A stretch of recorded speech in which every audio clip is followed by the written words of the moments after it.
Selamat datang di Ermo TV.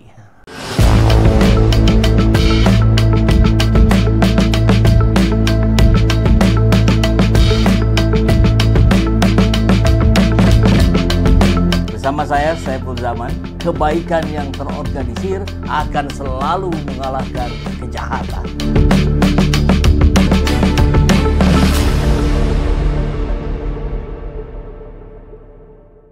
Saya diperiksa Ahok, saya juga kaget, kok gila juga ya. Yang memang menjadi pertanyaan dari Kejaksaan Agung adalah Komisaris Utama Pertamina Ahok itu sudah dipanggil, tapi Komisaris Utama dari anak perusahaannya Petra Niaga yang jelas-jelas pelakunya itu ada di situ, itu belum dipanggil. Nah, ini aneh. Padahal yang paling lebih tahu pasti Komisaris Petra Niaga, bukan Komisaris Pertamina. Hanya sayang, atau qadarullahnya lah, katakanlah begitu ya, Ahok ini keras terus, teriak-teriak terus dari podcast A ke podcast B, terus kenceng gitu bicara. Saya mau bongkar, saya kalau punya kewenangan saya pecat itu. Tapi setelah ke Kejagung, ya begini realitanya. Saya juga terkaget-kaget, kok gila juga ya. Jadi Ahok kemudian membatasi diri bahwa ini kan subholding, katanya subholding kan saya nggak bisa sampai ke operasional. Ciut setelah dipanggil Kejagung sudah dimainkan Erik. Oh, ini menarik juga ya perspektifnya, dan ya masuk akal. Karena Kejaksaan Agung pun berubah 180 derajat setelah ketemu Erik jam 11 malam. Yang tadinya juga garang gitu. Setelah ketemu Erik, besoknya bilang Erik dan Boy tidak terlibat korupsi Pertamina. Tidak ada fakta, padahal belum dipanggil. Ini keanehan lain. Makanya hal-hal yang begini ini mesti menjadi diskusi di ruang publik, dorong agar mereka melakukan sesuai dengan yang semestinya mereka lakukan. Rakyat memantau gitu. Rakyat mengingatkan. DPR jangan diam aja gitu kan. Ahok hanya pandai silat lidah katanya ya. Ahok jadi ikut kagetan kayak si Anu. Oh iya benar. Loh, saya baru tahu. Jangan-jangan kagetannya settingan. Kalau si Anu itu kan kagetannya settingan. Apa semua dari yang keluar dari dia kan settingan. Cuman Ahok tampaknya sudah mulai belajar juga dari si Anu itu. Ahok sama dengan Hasto hanya gertak saja. Oke, menarik ya. Bahkan Ahok mengaku baru mendengar beberapa hal yang baru seperti penelitian terhadap sebuah fraud atau penipuan hingga transfer yang dipertanyakan. Saya juga kaget. Juga dikasih tahu penelitian ini ada fraud, ada penyimpanan, transfer seperti apa. Nah, kita pertanyakannya kan begini. Koar-koarnya Ahok kok setelah pensiun? Kenapa ketika dia saat menjadi komisaris utama yang gajinya puluhan miliar per tahun, yang konon tiba-tiba hobinya jadi main golf, Ahok itu gitu. Kok tempo hari diam saja? Kok tempo hari nggak bicara ke ruang publik atau ke Dirut Pertamina atau ke Menteri BUMN? Nggak ada, santai saja, meneng wae, diam aja, cicing wae. Baru sekarang bicara, kan ini yang kita pertanyakan. Oh no pore gitu. Apakah ini perintah dari Bu Mega gitu? Kalau iya, perintahnya harus dianulir ini, karena sayang, khawatir nanti yang 16% PDIP itu makin merosot gitu. Padahal kita Indonesia butuh oposisi yang kuat.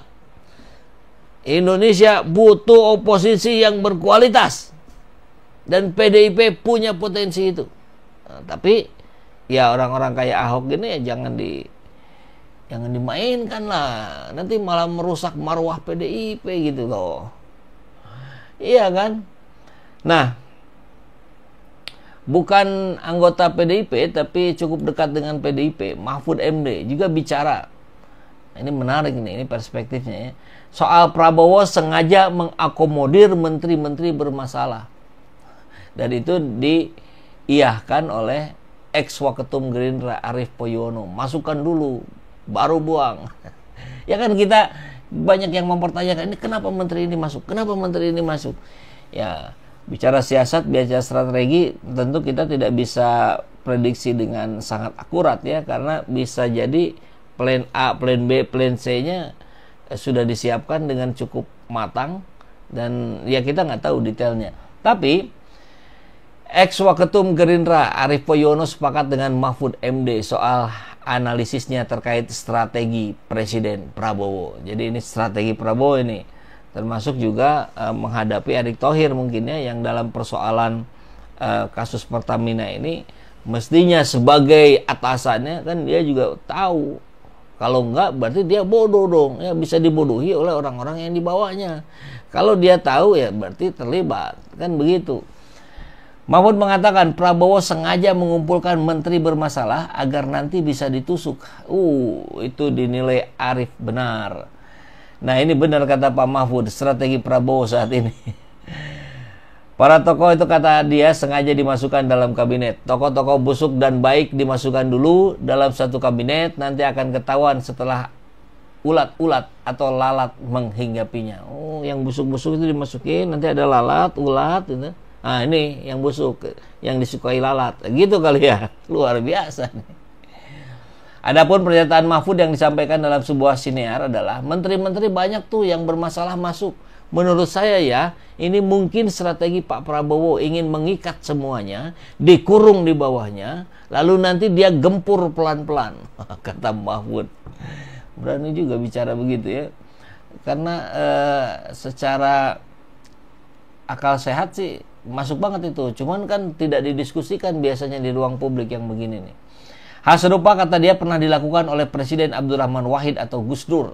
Seperti dulu Gus Dur kan pernah melakukan strategi, masukkan saja dulu, masukkan ke atas, lalu dipanah dari bawah oleh orang-orang. Oleh orang-orang itu oleh siapa? Ya oleh rakyat, oleh civil society, oleh media gitu. Gus Dur dulu begitu ketika membentuk sesuatu. Luar biasa ya strategi para elit politik ini. Selain itu ia menilai cara Prabowo agar para menteri juga tidak berani korupsi. Jangan-jangan Prabowo begitu, semuanya diletakkan di bawah, jadi tidak ada yang mau ngomong, takut, malu. Yang dulu kritis ke Prabowo kan diam semua sekarang.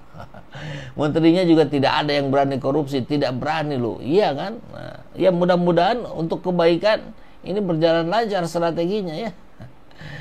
Apakah termasuk ini yang nanti harus segera dibuang? Belum lulus, Bahlil cuek saja pasang gelar doktor di depan namanya. Di mana itu? Ya di websitenya dia. Aduh, tampaknya sudah ngebet punya gelar doktor ini Bahlil ya. Meski polemik disertasinya masih berjalan, Bahlil sudah memasang gelar doktor di depan namanya sebagai Menteri ESDM. Itu prestisius ya. Pantauan redaksi di laman resmi Kementerian ESDM Kamis 13 Maret ada gelar doktor di depan nama Bahlil dalam bagan struktur organisasi dan pejabat struktural Kementerian ESDM. Hal ini jelas berlawanan dengan pernyataan pihak UI yang menyebut Bahlil belum lulus sebagai mahasiswa S3. Dengan kata lain, Bahlil belum sah menyematkan gelar doktor. Dalam kata lain, tidak sah, bukan belum sah. Tidak sah kalau sekarang. Itu penipuan itu ya. Kalau penipuan bisa diseret nggak? Nah ini lagi dipanah nih sama orang-orang nih. Aduh.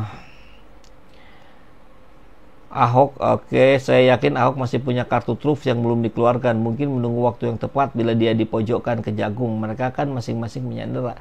Iya sih. Cuman tampak jelas dalam kasus Hasto dengan Ibu Koninya yang begitu gegap gempita gitu. Menyampaikan bahwa kami punya data kuat kita. Ini sudah saatnya dibuktikan dari kemarin-kemarin dimunculkan. Enggak juga gitu. Ya artinya kan berarti omong-omong doang ini. Semuanya nggak ada gitu bukti-bukti yang kuat. Ya sayang sekali kalau begitu. Jadi kembali kepada PDIP kita berharap tolong dievaluasi ini Ahok ya. Basuki Cahayapurnama ini. Karena dulunya kan bukan orang PDIP, itu pindahan kan. Jadi silakan dievaluasi, jangan sampai merusak, mempermalukan PDIP sebagai partai oposisi yang harus punya kualitas yang tinggi.